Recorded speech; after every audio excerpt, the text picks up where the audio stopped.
वो दरगुजर के मुतालिक सूरह बकरा आयत नंबर 386 में इरशाद हुआ, रब्बना ला तुआखिज़ना इन नसीना औ अख्ताना, ऐ हमारे परवरदिगार अगर हमसे कोई भूल चूक हो जाए तो हमारी गिरफ्त न फरमाना। ये कुरान में मज़ीद इरशाद हुआ कि जिस तरह लोग अपनी बुराई के लिए जल्दी करते हैं, इसी तरह अल्लाह ताला अगर उनके गुनाहों की सजाओं में जल्दी करता तो उनका मुकर्रर वक्त कब का आ चुका होता।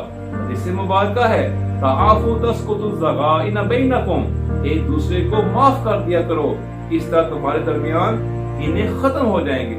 शब मराज हजरत जिब्राइल अलैहिस्सलाम ने रसूल खुदा सल्लल्लाहु अलैहि वसल्लम को बिलाल मोहल्ला दिखाते हुए कहा कि यहाँ से जन्नत को देखा जा सकता है। फिर उसने अर्ज की कि ये महल गुस्सा पी जाने वाले और लोगों को माफ करने वालों के हैं।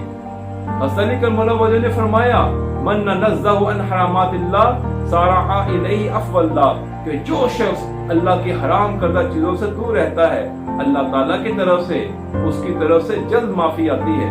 दुआए कमैल में हज़रत करमुल्लाह वजह से एक फिक्रा मंसूब है।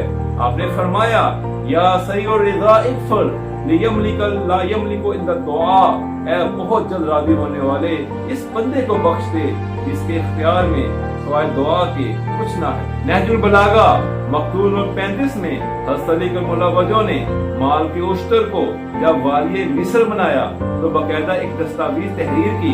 उसने आपने हदायत फरमाई कि लोगों की जानो माल या भूले से लग़ज़शों और खताओं के लिए उफ़्व दरगुजर से काम लेना। फिर आपने ये भी फरमाया कि बामरबल लोगों की लग़ज़शों से दरगुजर से काम लो। इमाम हसन ऐसा फरमाते हैं, खताकार की गलती पर सजाएं देने में जल्दी मत करो, खता और उसकी सजा में उज़्र को रास्ता करार दो। इमाम ज़ैनुल आबिदीन ने फरमाया कि जो तुमसे बुराई करे उसे माफ कर दो, लेकिन अगर तुम्हें मालूम हो कि ये माफी नुकसानदेह है कि तुम इंतकाम ले सकते हो। सूरह शुरा आयत नंबर 41 में इरशाद हुआ, वाला मानिन तासरा बादा जुल्मिही फउलाइका मा अलैहिम मिन सबील, कि जिस पर जुल्म हुआ हो अगर उसके बाद इंतकाम ले ले तो ऐसे लोगों पर कोई इल्जाम नहीं।